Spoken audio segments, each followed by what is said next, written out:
Hello, welcome back to another episode of the Family Centered Business Podcast. My name is Tim Schmoyer, and we are going to have an amazing conversation with my wife, Dana Schmoyer. We have been doing a lot of hospitality and hosting in our homes as one of the ways that we facilitate community for ourselves and for each other and for our family in a world where so many people are becoming more and more disconnected. And we are substituting online connections and relationships for in-person, face-to-face, I know you, I see you, I hear you type of relationships. That it's no wonder that mental health issues are on the rise and people are feeling more isolated and alone than ever. And the impact that has on our ability to even be able to connect and build meaningful relationships.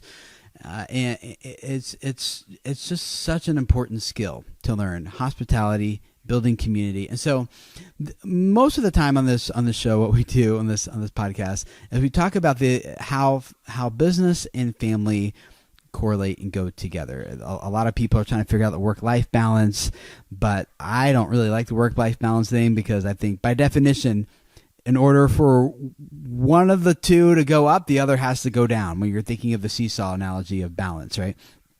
I wanted systems that help both the family and the business prosper and grow and multiply the fruit that is producing in my family's life, and the life of our clients, and the lives of the people we serve, and the lives of our community, of our children.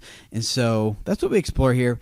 Today, this episode is going to fall more on the family side of that, building community, building relationships, and doing that primarily within our homes, and using our homes as tools, as intentional pieces of properties that we buy and craft in order to serve that part of the family vision. So my wife and I can sit down and talk about that here, and we hope that by the end of this, you have some practical takeaways of what you can do to deepen the relationships in your family, in your life, in a ways that makes your life feel more rich, more blessed, more fruitful, and fuller at the end of the day. So thanks for being here. Let's cut to that conversation with my wife.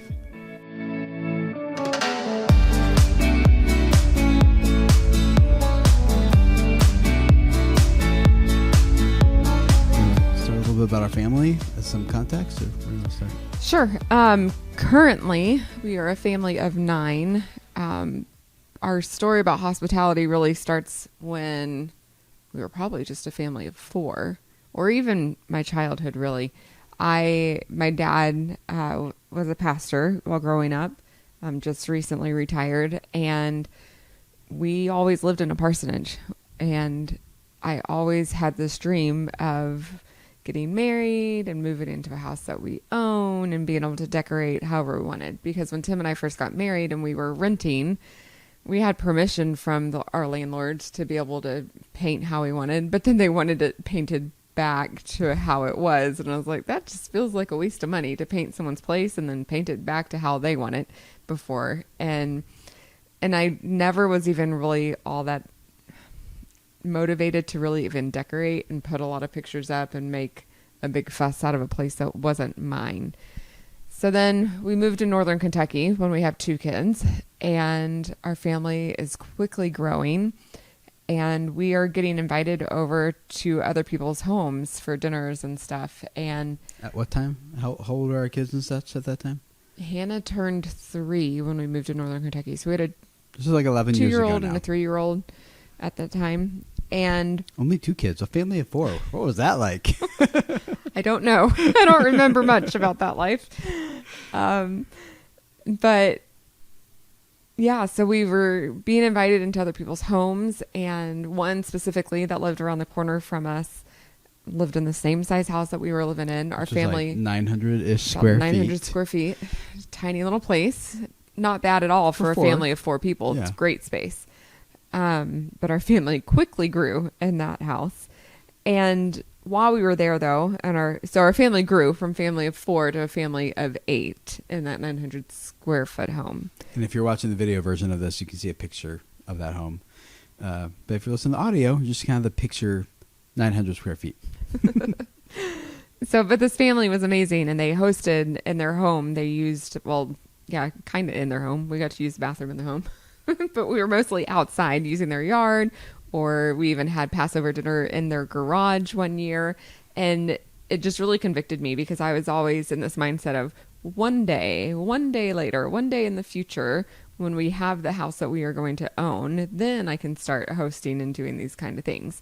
But having this other family who also had a large family in the same square footage that we were living in was just telling, like, the Lord just started really laying that on my heart to start with what we had, that scripture verse of being a good steward, and the master, like, giving the talents. He gave the ones that didn't use their talents, he took and gave them to the ones that were given more because they were doing even more with what they did have. During this time, what was your perspective of community, and what were you thinking about that, coming out of, both of us out of a pretty traditional church background and family and things? Yeah, I think I was still mostly, and especially with having little kids, I was mostly dependent on a congregation that had childcare for Bible studies and such. Yeah. Because there wasn't a way for me to really have an adult conversation with other women without somebody watching my kids, or at least that I understood. I didn't know anything different than that. And so, yeah, child care was huge. I remember being able to do that. For me at that time, community was kind of like it was equivalent to friends. It's like acquaintances maybe, where in a faith-based church context, you go to a church and I see people and I know who they are. I know their name. I know their kids. But that's like really the only time we talk. And maybe we were at a small group or something, but it was kind of like when the small group was over, we never really connected. Well, my idea of community was if you lived within 45 minutes maybe of someone, like you could see them once in a while, that'd be considered your community. Yeah. But we were challenged at that time by someone. It was like, no, come live closer to us. And we were like, oh, well, we're like 20 minutes away. That's good. Like, that's close, right? And they were thinking, no, like in this town within walking distance. On this street. Yeah. And I didn't really realize at that time that community at that level is very different. So when we were talking about hospitality, what I'm thinking of is like, I think the family who was inviting us over, they understood something different about community at that time that we wasn't even on our radar yet. No. At that point. No. And they had a huge impact on us of like, because we would put the kids in the wagon and carry our food and walk right over to their house. And just that convenience of, hey, let's do dinner together tonight. Whatever you cooked, bring it over to our house and we'll all have dinner together. Meant a lot of like, that was weird at that time. I totally thought they were strange. Like, love them dearly. And I'm so thankful for this family. For context, we had dinner again with them last night. We did. We just had dinner again. Although we've both moved to different homes since then. Yeah. A lot of life has happened between then. And I'm so thankful for them. But in the beginning, it was strange. It was like, this is totally not what we were never had seen this before. And even at this time, I think we were traveling at least 45 minutes to go somewhere on Sundays. To attend the regular church type thing. And we never saw those people ever, except for Sunday mornings. And then we were like, wait, the people that we live around the corner from, we see them. We don't go to the quote unquote church with them, but we see them very regularly. And we're doing faith-based practices together. Yeah, that's where we started learning about, or that's where I started learning about Shabbat. You had learned about it a little bit earlier, but we hadn't practiced it yet as a family that much. Right. And then we were doing Shabbat with them, Friday night dinners. And then they invited us over for Sukkot, the fall festivals, where that was like a whole week, like every single night this week, we're going to get together for dinner. And it was just doing life in a way that was totally different than anything I had ever seen. I just think at this point in our story, the words community and hospitality were two words that I thought of very separately. That was, hospitality was like, come over for dinner and we are going to sacrifice everything about our family to ensure that you have a good time. We're going to clean the house rigorously so you don't think we're slobs. We're going to prepare this amazing dinner from scratch so that you think we do this every day. I don't know. Like, hospitality felt like putting on a show for a little while, whereas community to me felt like people that you saw once in a while or more regularly than others.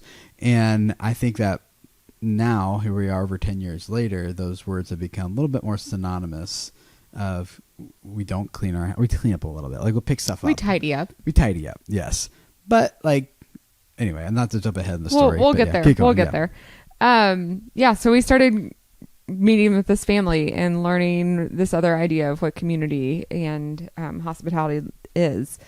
And then feeling convicted that I needed to start in this house that we already have currently right now, our little rental home. And so we did. We started inviting people over. We had hosted a Story Form Life in our house, which is a 11-week Bible study type thing. And that was a huge lesson learned for me because I was in that mode of everything has to be pristine before anybody comes over into our house. And then by the time everyone left, our house was a disaster and I was bitter. And for 11 weeks in a row, I was so frustrated and I did not want people over at the house because I would work so hard beforehand.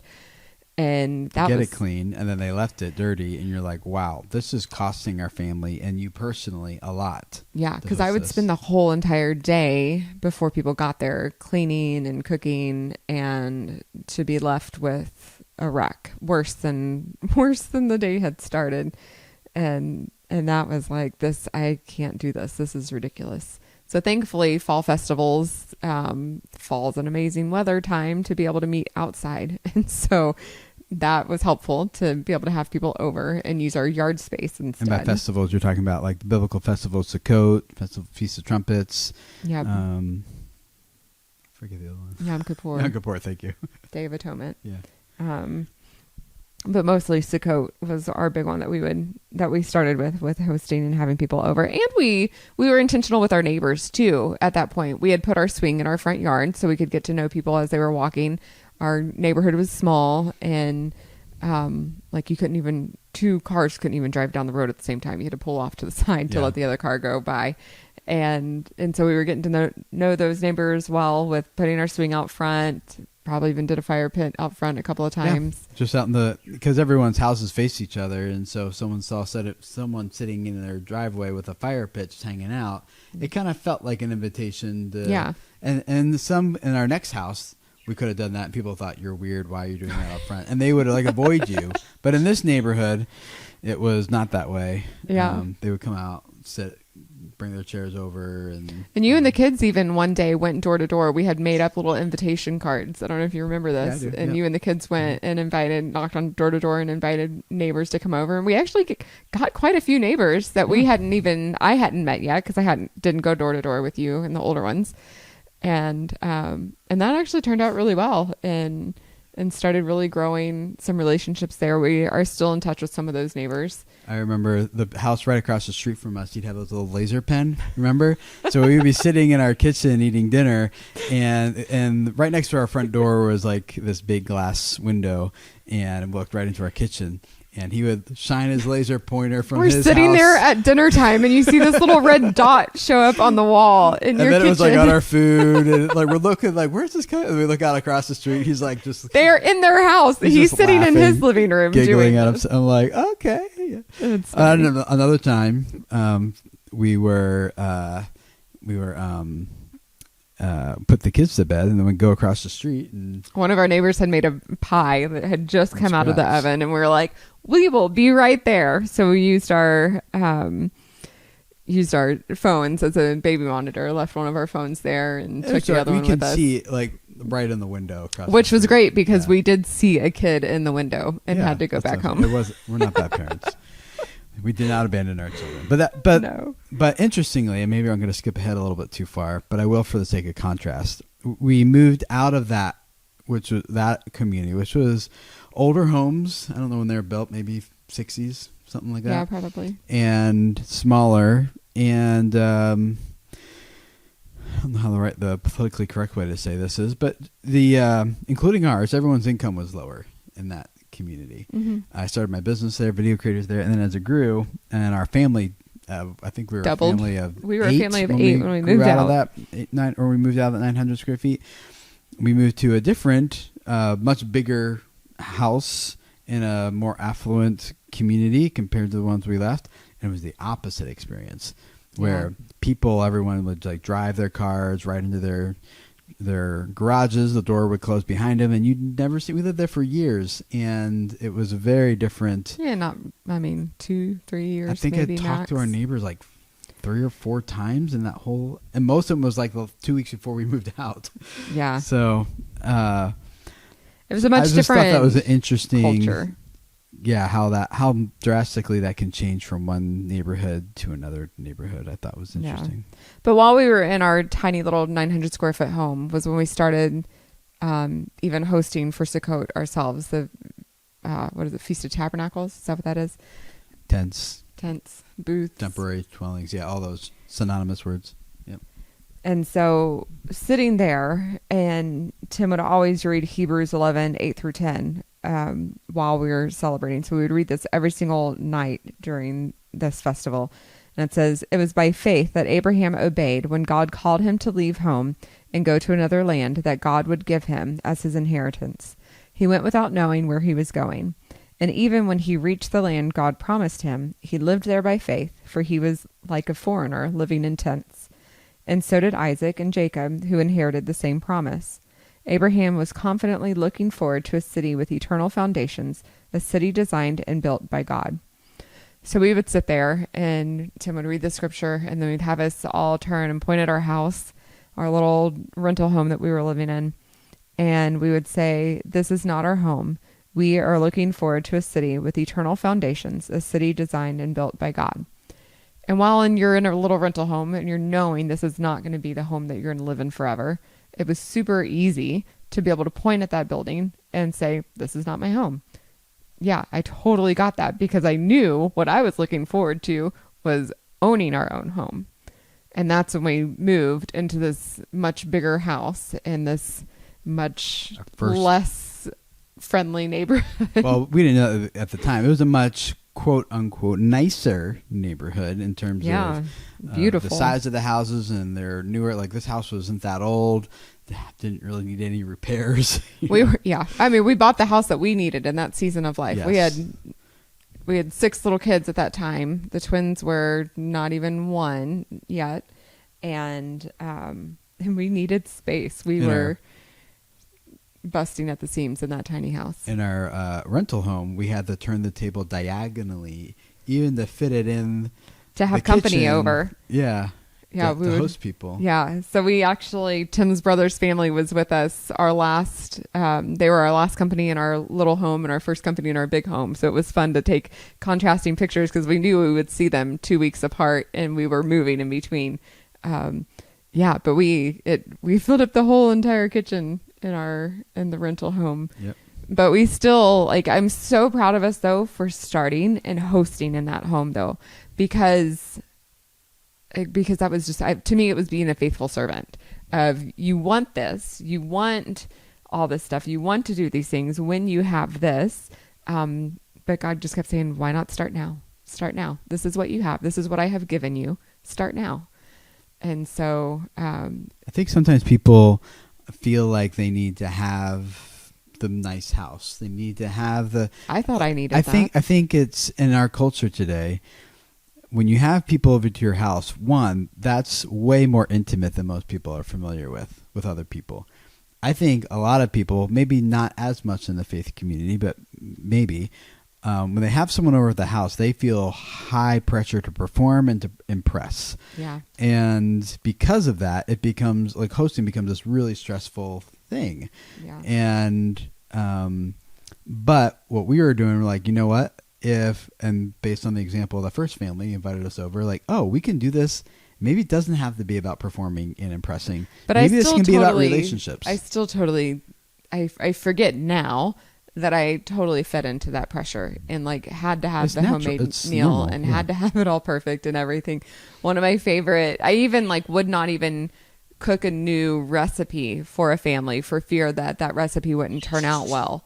And so I had to make sure that it was a meal that our family had eaten before and it was a hit before I would cook it for anybody else. And I think some people put that in the category of, you're honoring your guests. But I think there's a point where it's beyond honoring your guest, and it's what are they going to think of me?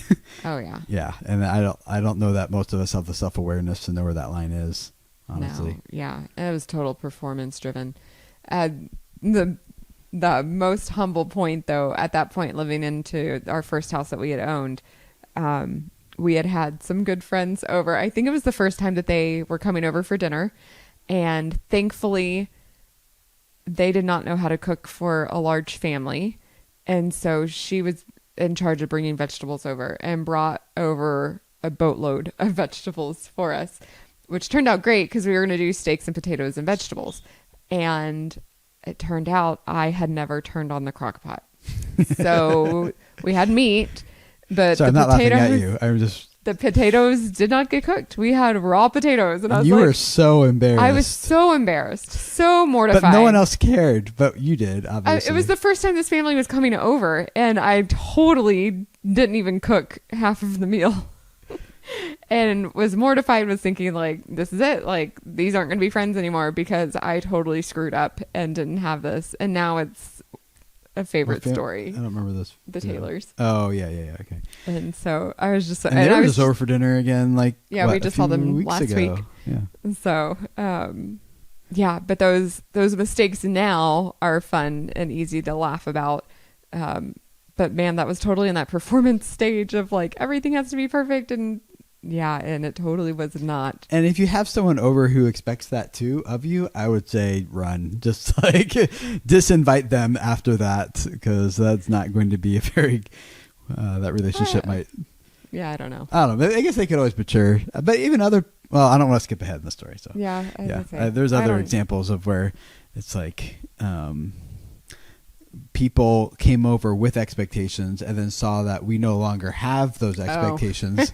Like, yeah, that's we didn't clean our kitchen that much. There was so grease on the stove, and this lady came over and she was like, oh, they didn't wipe their kitchen clean. And she was like, if this was my house, I would be so embarrassed. But then seeing someone else do it like us, she was like, oh, these people are kind of chill, just relax. And I feel like I'm with actual humans, like people who are more like me. And it actually set a different tone in a good way, positive way. Yeah. So I'm like, okay, let's not wipe down our stove anymore. Just kidding. But seriously. So then hosting in our first house that we were owning, still had those expectations of like things have to be perfect. And now we're just having a bigger space to make perfect. And then came Sukkot again, and our first time celebrating Sukkot in the house that we own, the house that I had been waiting for and dreaming of all my life. And then we go back to that scripture and we point at this house and we say, this is not my home. I'm looking forward to a city with eternal foundations, a city designed and built by God. I'm tearing up on this one. That was so hard to say.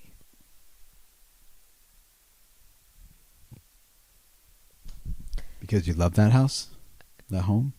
Because it was a dream that I had always dreamed of growing up, to live in a house that we owned, and felt like this is it. Like I have arrived at the dream that I want. And yet the reality that this really is not my home. This is not the final. This is not where I actually do want to spend eternity. And I knew it wasn't eternity in that house ever. But there had just been so much weight resting on that idea of owning that house and living there. And then the reality of, no, there's something better. Like I like just the contrast of how much I was looking forward to living in the house that we owned, contrasted with celebrating these festivals of, so there's seven festivals that the Lord has lined out for us to celebrate in the Bible. The first 3 are in the spring, then there's one in the summer. All 4 of those have been fulfilled. And now we have these because 3. They're prophetic. Yeah. They're looking forward. They're not just like, here's a celebration. It's they're celebrating something that is to come, and those The first four we're have celebrating things that have happened since they were, yeah. But the 3 that happened in the fall that we are celebrating, we are still looking forward to when those are fulfilled. And so that contrast of like, man, all this excitement that I've had for all these years to finally get into this house, but we are looking for something even greater than this. And celebrating Sukkot in that house where I finally had that dream, made Sukkot so much more important, and made my home so much more important. Of this is just a temporary dwelling place. This is not the end all. What if the Lord has something else for us? I didn't realize how heavy that. It's heavy on me every time I talk about it, and I forget about it until I start bringing that up again. Of just wow, like, and we're in that season. Like Sukkot's coming in like 2 more weeks, and yeah, and it's just such a good season to just think of what are we doing with our lives? How are we stewarding what we have, and what are we going to do with it? The Festival of Sukkot is looking forward to a day when we, in Book of Revelation, is called the Marriage Feast of the Lamb. It's when the Messiah returns and reestablishes his rule and his reign, and we are all ruling and reigning with him again as he originally intended in the garden. And we are looking forward to that day and being hopeful for that day. And so Sukkot has been done since the Israelites left Egypt as slavery, and every year since then, which is you spend a week living in a temporary dwelling, a house or a hut or a tent or some kind, and we look at our house and say that each night. But that's a thing we do. That's not necessarily part of the tradition, but yeah, the goal of that festival is to deepen our belief and longing for the day when he does return and is ruling and reigning again, and the bride of Christ is joined together. So it's that has not yet happened, but we're looking forward to that day. And each of those festivals are designed to deepen our belief in what's to come, or what has already been fulfilled and what's already happened. And I think even before we celebrated Sukkot in that house, you had brought up the idea of us moving to a different place at some point. And I just remember being like so mad of like, how in the world could you even think about living anywhere else? Like we have finally arrived. We finally have our house. We finally own a home. Why in the world are you even thinking that we would ever even move somewhere? And it wasn't until after celebrating Sukkot and realizing like, oh, okay, Lord, like you can direct our steps, and you can decide if we stay or if we move somewhere else. And so then that's when we started dreaming of like, well, what would it look like if we did move somewhere else? I liked gardening with my parents when I was little, and we lived in a HOA neighborhood, and so with a limited backyard. And so the amount of gardening that I could do was going to be pretty minimal there. But we built a little garden to try to start learning about, well, we could at least tinker around her a little bit and see what happens. Can we even grow some seeds? And I couldn't even build anything at that time. Remember, that raised bed was the first thing I ever attempted building, and it fell apart in a year. But I don't remember it being a like, hey, what do you think about moving again? As if I was discontent with the house. I think it was our vision for our family was growing and expanding and becoming a little bit more clear. And it started feeling to me that the current place where we're living is not going to fulfill that vision very well. Part of that vision being we want our kids to learn how to grow dirt. Yes, but also like gardening and working with livestock and making the ground more fruitful and productive, and having more tangible connection between work and reward and how that connects to food and things. And so we wrote that vision document for our I think in the beginning, family. though, the only part that I was on board with was gardening. Like all the rest of the vision stuff, I think was you. I lost, that part. Yeah, I was like, I'm just trying to survive. I had great childhood memories of a garden. That's all I can handle right now, and everything else was driven by the vision that you were getting. And I was just kind of drowning in that season of life. Not kind of.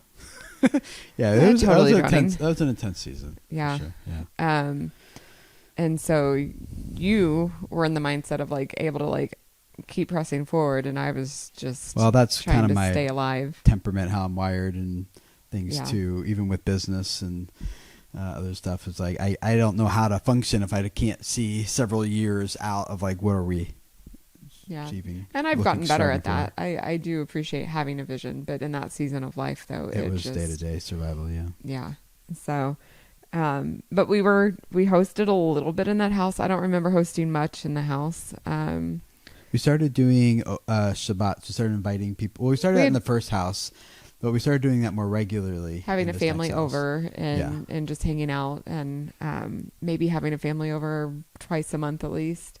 Something like that. And celebrating. And then we did have Shabbat being every Friday night. It's celebrating rest and the work we did the week before. 24-hour period of rest. And then it was a lot of fun. We got to do kind of a going away party for the nanny that we had whenever the twins were born. I was just counting. There were 32 of us in the house for that party, mostly kids. We thought that was a lot. I mean, it is a lot. There were like 12 adults and then 20 kids at that. And I'm looking at the picture right now, and a lot of these people we still see regularly. We do. Yeah. In fact, I saw one of them just this morning. We're going into their house here this evening. And the other one, we were at their house last night. Yep. And the other one, I was at their house last week. Yep. And I just, So, it's interesting. I hadn't realized how long we've been connected with the people that we've been around here and learning all these things along with. Yeah. So, those relationships are always growing deeper and more meaningful the more history you have together, and the more stories you swap over time, and they see your kids growing up and you see theirs, and so this isn't like that. We haven't quite defined what community is for us now, but I think it's getting closer to what it is now. And I think we have a couple different levels of community. That's true. Yeah. So, but that vision casting that Tim had, led us to, we started writing out like what would be the thing that we want if we are going to at some point move from this house and get another house. We knew we wanted a little bit of land to be able to play with and try to, I don't know, just try to learn. I think it was more so learn how to steward the earth better. Like, how do we take care of God's creation? And what do we do with that? Well, when we picked this house we're currently in, we wrote an estate vision document based on the recommendations of one of the other dads in this area. I don't know if you looked at that recently, but it looks like we wrote it, like we described this house after watching. We read it like a year ago, I think. Yeah, we wrote it so basically, instead of like, what's a nice house that our family is like, what should our family be accomplishing? What do we want our family to look like? And what piece of property would we need to facilitate that? And so we searched and found this house that was at that time way out of our price range. First, we didn't even know what an acre looked like. No, that's true. We had our real estate agent find us a place that had like about 5 acres, and then one that had, was it 80 acres? 90 some. Yeah. But because we just wanted to go look and just see like, what does this even look like? We had no clue. What came out of doing that document, though, because part of that document was hospitality and hosting. And so one of the things we wrote in there is we need to have a kitchen that not only allows in a seating area, that not only allows for our family of 9 to sit around a table together in the kitchen, but also that could expand to host many other tables and chairs for other people. So that's like one of the things we wrote down. I don't know if we were thinking many other tables. Several. I don't know. We just knew we needed more than just our table. Right. I was thinking maybe an extra table. I was thinking also that time grandkids, because I didn't want to keep moving, and I was thinking it's in there. So we read it together. Maybe you don't remember it, but like when our kids have kids and they come to grandma and grandpa's house, will we have enough room to host kids and grandkids? around meals. And so that's just one example of like kind of what I was envisioning anyway. And we wrote down that before we started looking for a house, and this place does that perfectly. Yeah, we walked in the front door of this place and our realtor was like, this would be the perfect place to host Shabbat.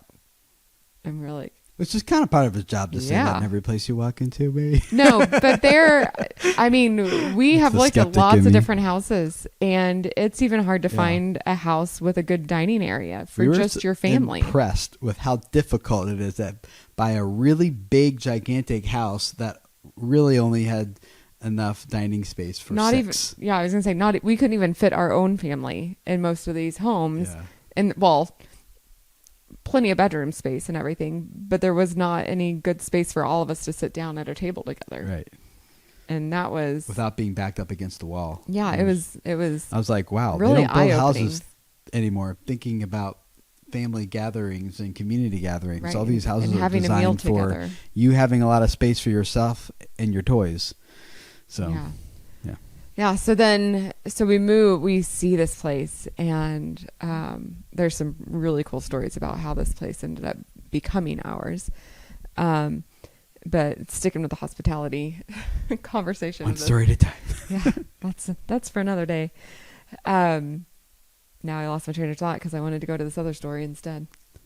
You're saying that we moved into this house. Oh, so I got it now. It came back. Before I lose it.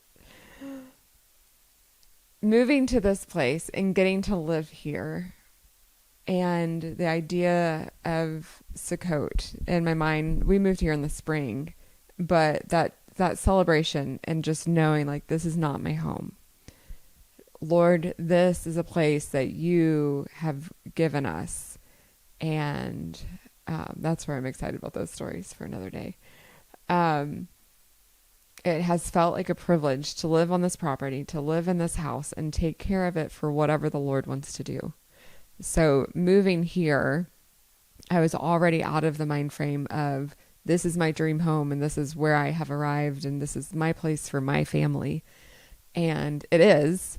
And that's something that the Lord has now been comforting to me and saying it's okay to have seasons of life to just back off and take care of your family and just let this be a refuge for just your family.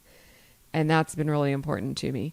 And at the same time, this house is a tool. It's a tool to be used for the kingdom of God, and invite people in and just let the Lord build relationships and teach people and give them something different to see and experience. And there's been a lot of really cool little stories that we've been able to be a part of from living in this place, and letting go of all of the expectations of having the perfect home to host in. We hire a cleaning company that comes every other week to clean the house, and I purposefully do not host the week that they come and clean our house, because them coming and cleaning the house is for me. That's a peace of mind for me to be able to relax and really enjoy Shabbat in a clean home that will stay clean for a little while. So the weeks that they are not here is when we'll tidy up and we'll pick up what we need to, but I'm not working hard to scrub all the surfaces and everything, and people can come in and enjoy that. And that's when you end up with stories of the friend that loved it, that my stove was disgusting the first time she came to our house. Disgusting. No, all I'm saying with that story is to alleviate people the pressure as we have from ourselves to just have everything perfect, to have everything tidy. In fact, we found the opposite to be true, is that when people come into a home that is not disastrous, but less than perfect, it makes them feel like, oh, this is like my home. I can do this. Like, because then they realize I'm not judging them because There's a tissue on the floor. Well, maybe a tissue we don't want to pick Probably up. Band-Aids more so in our Band-Aid house. wrappers. And Well, it's not that we like try to pick up Band-Aids. Those keep are it disgusting. a slob. It's just that it feels like a lived-in home. And we're inviting people into our lived-in home to do life with us for a few hours. And it's not worth, I totally found out from those 11 weeks in our rental home of hosting week after week and spending the whole entire day cleaning up just to be so stressed out and annoyed that I had hosted. I have just learned it's not worth bending over backwards to make a place perfect, to be able to invite people in, because they do feel more welcome into a house that looks lived in and is not picture perfect and ready for Pinterest or Instagram or all those things. And No photography allowed. I don't care. You can take a picture of my not perfect house. I would have cared years ago, but not anymore.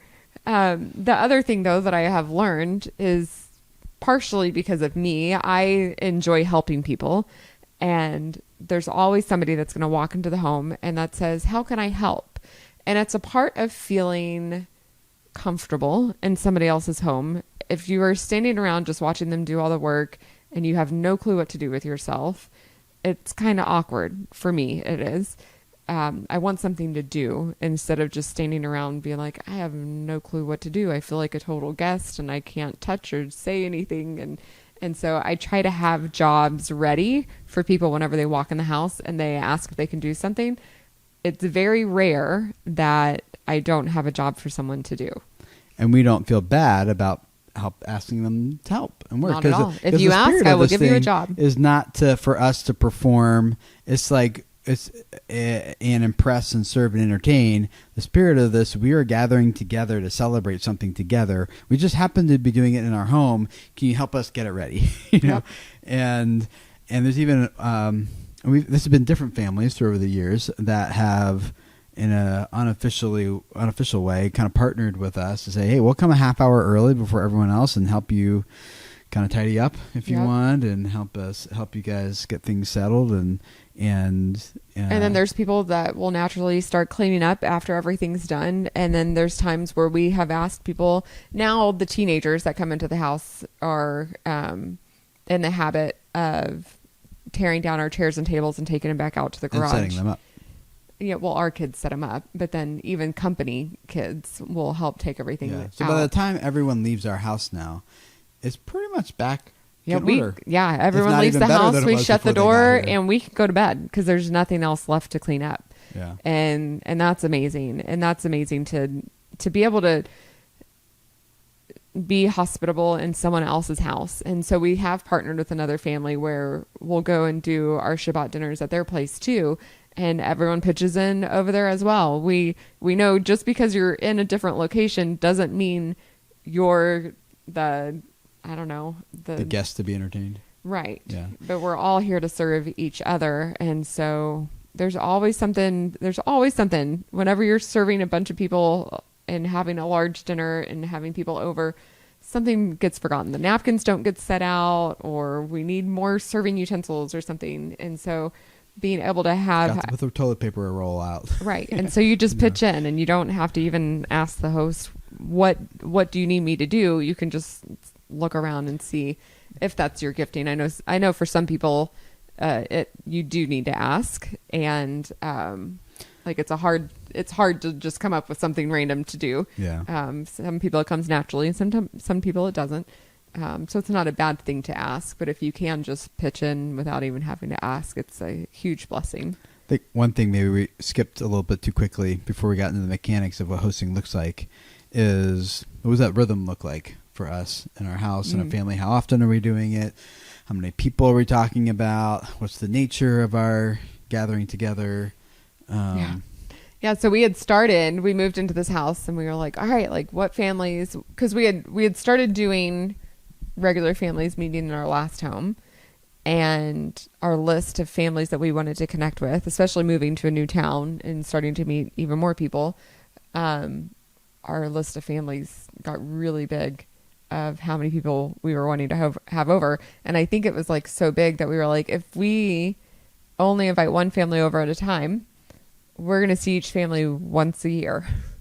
if we do this. So then that's when we came up with this idea of let's do an open house Shabbat where we send an email out to everyone each time we do this, and whoever comes, and we'll just see how that goes.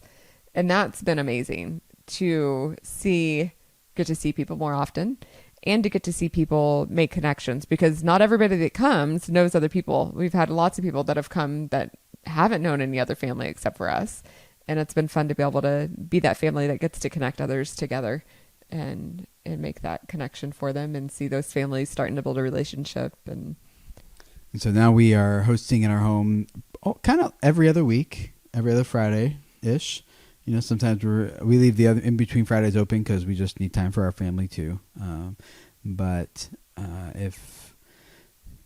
there's sometimes we cancel because I'm traveling. I mean, we do it when it works for our family. There are seasons when we do want to be more dedicated and do it on a regular time. But then there are seasons after doing that for a while that we're like, man, this month is just a really busy month. If Tim's traveling or if there's holidays or something and we just need a break, we take the break. We don't want it ever to be something that we're bending over backwards to make happen. And part of that too is watching my own attitude with preparing with the kids. My least favorite thing is all those stories that we hear about like Sunday mornings when families are like bickering and fighting all the way up until they step foot into the church building. And then they put on this fake happy face of like, everything's perfect and we're the perfect little happy family. And that is how things are on Fridays as well, getting ready for dinner. I don't want to put on this fake show for people of like, this was a treacherous thing trying to get ready for this. And so I talked to the kids. I'm like, man, if this isn't worth it, I am totally okay canceling, but we're not going to just fight through this to try to get everything prepped and ready. It's not worth it to me. The relationships in the family come first. And if it's too much for us to host, we don't host. Our kids really, really like it. They love it. They ask. It's their favorite. Are we hosting open house about this week? Is it this week? And so I find I really like that our kids have adopted this skill, this vision for hospitality, for hosting, because one, we bought a property that enables us to do that. And any property, I mean, we shouldn't wait for that to do this. No. But we have been doing it for a while, and we bought a property that helps us do it on a greater scale than we were doing it before. But two, our kids are leaning more into deeper relationships with people. You and I are as well here. And I like that our kids at a young age are learning this skill and having a vision for hosting in the home or outside the home. I don't care where it happens, but I think the home is a natural place, because when you're in someone's home, the relationships, it feels more intimate in some ways. And so they really look forward to it. They have a blast. They ask about it each time. And so currently we do about every other week, and it's lately, it's like last time 2 weeks ago we had like 49 people, and then the time before that we had 70 people. Is that what you said? 60? We've gotten up to 60 before. 60. So it's but you also have to think we're almost 10 people. Just our family. Yeah. We're 9 people. But there's yeah, and so it's a good time of several families coming together regularly to catch up, to talk, to enjoy good food. We do a little Bible reading together, and we do a little like pray together and some things like that. But for the most part, we're just hanging out, talking, getting to know each other, supporting each other, and hearing the updated stories of what's going on in your life, and laughing and talking, and it's just a really fruitful experience.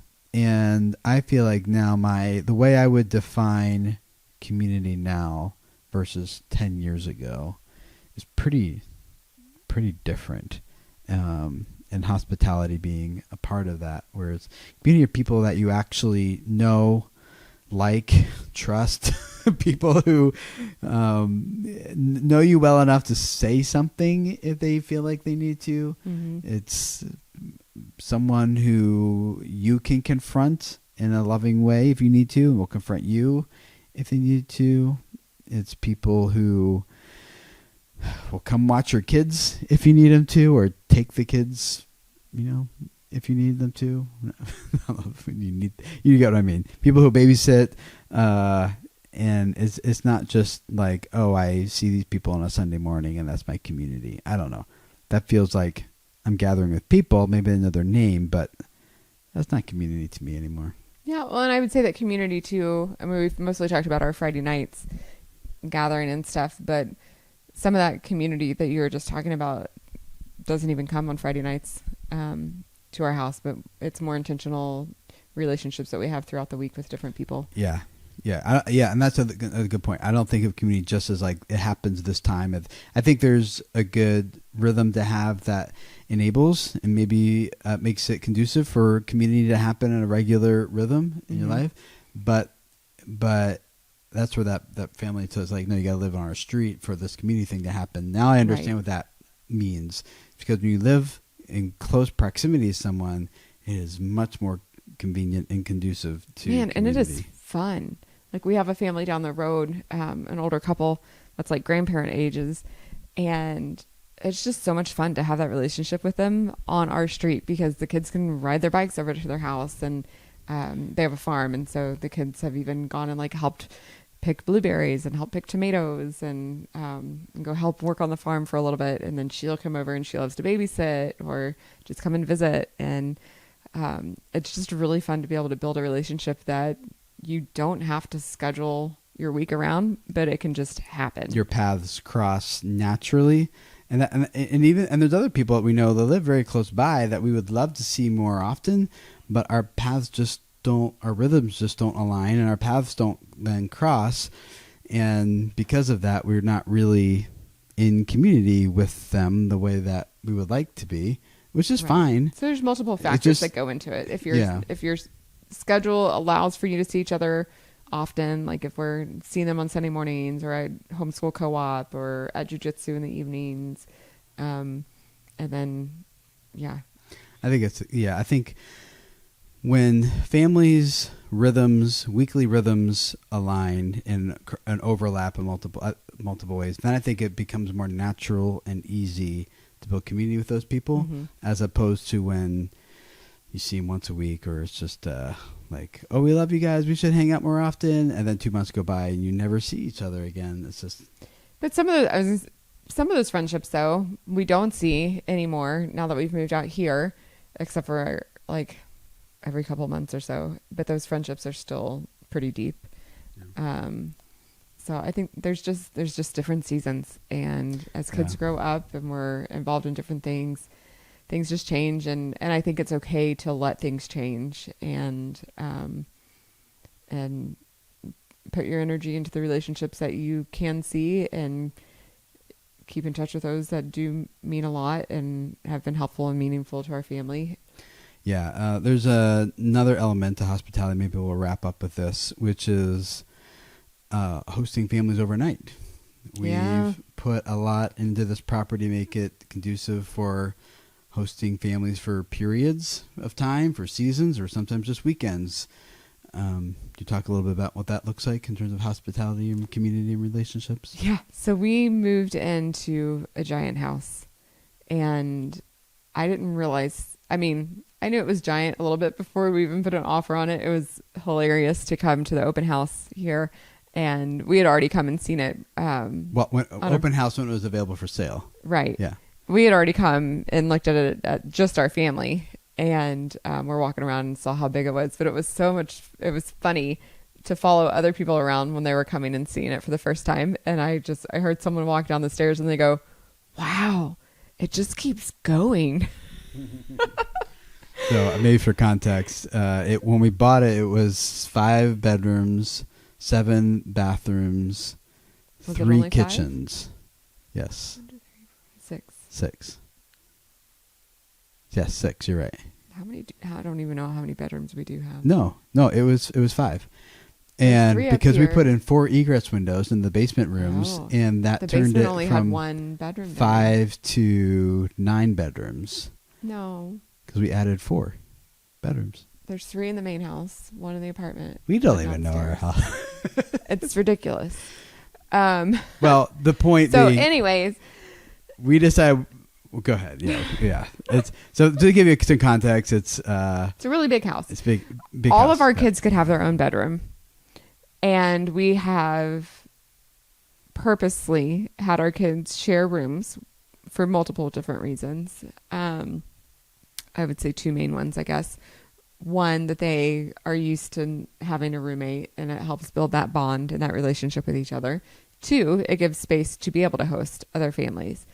I didn't realize how giant this house was, though, until in 2020 we had the opportunity to host a missionary family, before they were going to the mission field. So they were in between. They had just sold their house and they were needing a place to live before they could make it over to Thailand.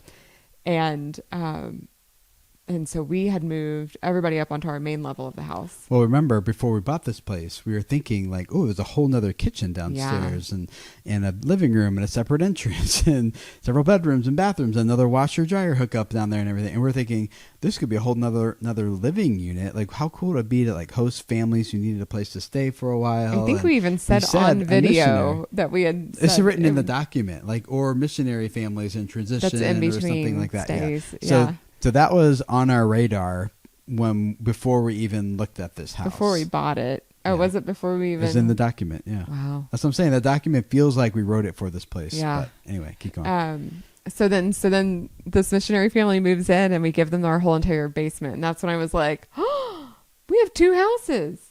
And the apartment that I knew that we had a little separate little apartment for the in-law suite. But I was like, wow, we have 2 houses. What an amazing thing to be able to give a whole nother family a place to stay while they're in transition. And happening in the year 2020 was just the best timing for that. COVID locked down together. It did. We had 11 kids in this house and 4 adults, and it was great timing for us. Hopefully they felt the same way. Yeah, I think they do. Yeah. They come back. I think my point was just bringing that up is that hospitality can look like a number of different things. It doesn't have to be just dinner every other Friday night. It doesn't have to be just, having people sleep over. We've done Shabbat weekends where some families have stayed the night so that after the kids go to bed, the adults could hang up longer and keep spending time together. We've had families stay here for a few weeks, for a few months, for 6 months, living downstairs. And so I think that all just kind of is a part of our vision for hospitality. It's very hard. It's very close to the heart of God. It's something that's very important to him. As you read throughout Scripture, hospitality if you look for it, it's a very major theme. And so we wanted to live into that. And I think, this is a whole nother level we don't want to get into, but I feel like the gifts and abilities God's given you, given me, given each of our kids, when we think about what does God have in mind for our family based on each of these skills and gifts, and he put us literally all together in this family unit for a reason. Why? Do the composition of each of our kids and our everything. And I think we've got a kid who likes to cook. We've got a kid who likes to greet people and welcome people. We've got a few kids that love to greet. We've got I can do the teaching part in the beginning, and then you like the connection part, and so I think each of the skills our kids have all kind of lean into this, whether that's because we've been doing it and they've been molded and shaped by that experience to do that, or not. Maybe it's another discussion for another time, but either way, I think hosting community looked like a lot of different things. We had one family spontaneously, like that afternoon, we got a call. They're like, "Hey, we've got a family that needs a place to stay. Can they come to you?" They were like from the other side of the country, traveling through. They were in town. They had 6 kids. 6 kids. 6 little kids, yep. And they were here within the hour. They were planning on sleeping in their van. Yep. And we were like, "Nope, come on over." So we've got it. Yeah. So bedroom wise, I try to keep those ready so that at any moment someone can walk in and they have a place to stay. But it doesn't I don't think hospitality even has to happen in your own home. You can partner with another family and help somebody else host in their home. You can even greet people on Sunday mornings. Our family has signed up for that at our local congregation, and which is good because our kids are so comfortable welcoming people into our home.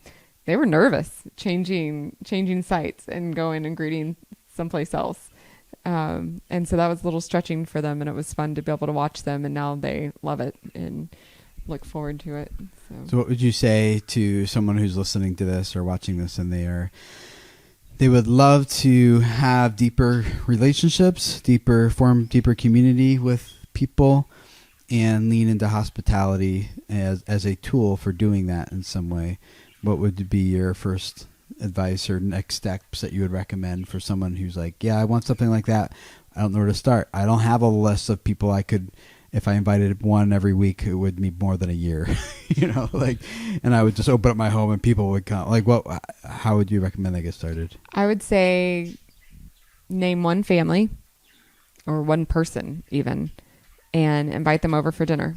Whatever day works for you, whatever works for your family, and invite them over and see how that goes. Talk about it with your spouse and your kids possibly, and go from there. You don't have to commit to a schedule at all from the beginning. Start with one invite, have them over, and maybe the first invite falls flat and doesn't come over, so you can start with the second person and try to invite them. So when you do get somebody into the home, that's when you talk about, and it doesn't have to be in your home. You could even do it outside. Now's a great season to just host outside, so you don't even have to bring them inside. You don't even have to make it all nice and fancy. You can even start with what you did, like a men's fire. A little portable fire pit thing is what I did, and just had it outside, and we all stayed outside. Yeah. So start small and just do it, and then figure out what needs to adjust. Another thing for our meals that we do, every single time we host a meal, it is tacos. Every single time. Yeah. Found a good system, good process that works, and we just stick with it. And everyone likes tacos. I mean, and it's amazing. Taco bar is amazing. But we don't have to reinvent a different thing every time. That was the key. Was there were so many things to figure out. I don't want to have to figure out a different meal every single time. So we're going to do one meal, and that's okay. We're not going to try to reinvent something every single time because there was enough to figure out. I don't think anyone's coming for the food. It's good food, and that certainly helps add to the environment and the whatever. But I think most people are coming just to connect and talk and hang out and stuff. And I would say we chose tacos because the only thing that I make is the meat. That's all I do is I cook the meat, put it in a crock pot so it stays warm until people show up. And then just hope that everybody brings what they signed up for. And they don't? It's not a big deal. Like sometimes we just don't have lettuce for the tacos, right? Oh, we had hardly any cheese the other week, and I was so tempted because I had bought some extra cheese, and I was like, I could get our family's cheese out. Nope, we're just gonna see what happens. And so then the next time that we had tacos, there was a lot of cheese. I didn't know about that. I didn't even notice we didn't have cheese. Yeah, so. And so it is what it is, because I feel like even with like a tiny church, it is so tempting to feel like if you don't have volunteers stepping up to do something, that you have to fill all the holes. And I think it is so okay, and you should let those holes happen and let people see that there is a need for somebody else to step up. And so that's where I fight the temptation each time. And it has taken me a while. I think in the beginning, I for sure did have backup stuff in the refrigerator. I don't even do backup stuff in the refrigerator anymore, except for what I have for our own family that I bought for groceries. And and so we had one tiny little bag of cheese for like 50 people, and it went fast. And it's okay. And nobody complained. There was no issues. The night was not ruined because we didn't have. Yeah. No one thought less of you or us because of it. And it was just like, or at least if they did, we have no clue. Like, who didn't bring the cheese?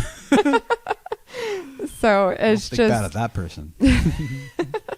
So it's good to leave those holes and let things go and just see. And it's also kind of fun just to see how God provides stuff. And because there have for sure been times where I'm like, ooh, I don't know. This last time we had some people come last minute. And I kept saying yes. I was like, yep, you're okay. Just keep it coming. And I did not add to the amount of meat that I cooked. And so I was a little nervous about how much meat we were going to have to go. But it was fine. I think people start regulating, and there was plenty of food. Yeah. Well, speaking of which, we need to start getting our family ready to go over to someone else's house. Yeah, we got to prep our food for that, too. Yeah, so we're heading over to someone else's house for dinner tonight here, but for Feast of Trumpets. Yeah. So, but yeah, any comments, questions you guys have? Looking forward to hearing those. You can comment below this, whether you're watching on YouTube or if you're listening to the audio of this on Apple Podcasts or whatever. You can always use the link below to, familycenteredbusiness.com/voicemail, and just leave a little audio recording asking your questions. And if there's enough of them, Dana and I will hit them up in a future episode. But love to hear your thoughts, questions, reactions to this. And just thanks for being a part of this journey with us as we're sharing part of our family story with you guys. Hope it helps your family become more fruitful as you guys grow businesses and grow families that are fruitful and multiplying that fruit in the world around us. So thanks for letting us be a small part of that with you guys. And subscribe and leave a review. I heard that's what you're supposed to do on podcasts now. I think I've been supposed to do that for a while. I'm just now catching up. But leaving a review on Apple is helpful, apparently. So thank you. And we'll see you guys next time. Bye.